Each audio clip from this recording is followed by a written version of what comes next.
ಈ ಗುರು ಮಿಥುನ ರಾಶಿಯಲ್ಲಿರುವಂತಹ ಗುರು ಏಕಾದಶ ಸ್ಥಾನ ವೀಕ್ಷಣೆ ಮಾಡ್ತಾನೆ. ಯಾವುದು? ತುಲವನ್ನು ವೀಕ್ಷಣೆ ಮಾಡ್ತಾನೆ. ಆವಾಗ ನಿಮಗೆ ನಿಮ್ಮ ಜೀವನದಲ್ಲಿ ಸಾಧನೆಗಳನ್ನು ಏನಾದರೂ ಮಾಡಿದ್ದಿದ್ರೆ, ಇನ್ನು ಕೆಲವು ಸಲ ಇರ್ತದೆ ಸಾಧನೆ ಮಾಡಿ ನಮಗೆ ಒಂದು ಅಪ್ರಿಸಿಯೇಷನ್, ಪ್ರಶಂಸೆಗಳು ಸಿಗ್ತಾ ಇಲ್ಲಲ್ಲ, ಪ್ರಶಸ್ತಿಗಳು ಸಿಗ್ತಾ ಇಲ್ಲಲ್ಲ ಅಂತೇಳಿ, ಮೇಯ ನಂತರ ಪ್ರಶಸ್ತಿಗಳನ್ನು ನಾವು ಎಳೆದು ತಗೊಳ್ಬಾರ್ದು. ಕಾಲ ಬರಬೇಕು. ಆ ಕಾಲದಲ್ಲಿ ಆಟೋಮೆಟಿಕ್ ಆಗಿ ನಿಮಗೆ ಪದವಿಗಳೆಲ್ಲ ಸಿಗ್ತದೆ, ಸ್ಥಾನಮಾನಗಳು ಸಿಗ್ತದೆ. ಆಮೇಲೆ ರಾಜಕಾರಣಿಗಳಿಗಾದರೆ ಒಳ್ಳೆಯ ಸಮಯ, ಧನುರಾಶಿಯ ರಾಜಕಾರಣಿಗಳಿಗೆ ಒಳ್ಳೆಯ ಸಮಯ ಆಗ್ತದೆ. ಯಾಕೆ ಧನುರಾಶಿ ಅಗ್ನಿ ತತ್ವ ರಾಶಿ, ಅವರಿಗೆ ತಾಳ್ಮೆ ಕಡಿಮೆ, ಅವ್ರು ಏನಾದರೂ ಅನಾಹುತ ಮಾಡಿಕೊಳ್ತಾರೆ. ಹಾಗಾಗಿ ನಾವು ಹೇಳೋದು ನೀವು ತಾಳ್ಮೆಯಿಂದ ಇರಿ ಅಂತೇಳಿ.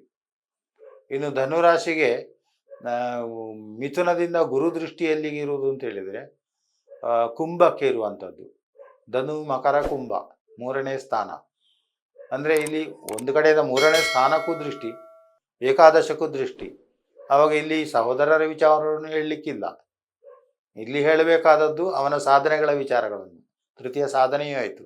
ಆ ಸಾಧನೆಗಳಿಗೆ ಪ್ರಶಸ್ತಿ ಸನ್ಮಾನಗಳು ಸಿಕ್ಕಿಯೇ ಸಿಗ್ತದೆ. ಡಿಗ್ರಿ ಸರ್ಟಿಫಿಕೇಟ್ಗಳು ಇದೆಲ್ಲ ಸಿಗ್ತದೆ. ತುಂಬ ಒಳ್ಳೆಯ ಟೈಮ್ ಆಗ್ತದೆ. ಆದರೆ ಈವರೆಗೆ ನೀವು ಈ ತೃತೀಯದಲ್ಲಿ ಮಾರ್ಚಿನವರೆಗೆ ಶನಿ ಇರುವುದರಿಂದ ತುಂಬ ಲಾಭಗಳೆಲ್ಲ ಬರುವ ಹೊತ್ತದು. ಅದಾದ ಮೇಲೆ ರಾಹು ಬರ್ತಾನೆ ಅಕ್ಟೋಬರ್ ನಂತರ. ಹಾಗಾಗಿ ಧನುರಾಶಿಯವರಿಗೆ ತುಂಬ ಹಿನ್ನಡೆ ಅಂತ ಹೇಳಲಿಕ್ಕೆ ಸಾಧ್ಯ ಇಲ್ಲ. ಏನೋ ಮಧ್ಯದಲ್ಲಿ ಸ್ವಲ್ಪ ಕಷ್ಟಗಳು ಇರ್ಬೋದು. ಇದು ಧನುರಾಶಿಯ ವಿಚಾರ.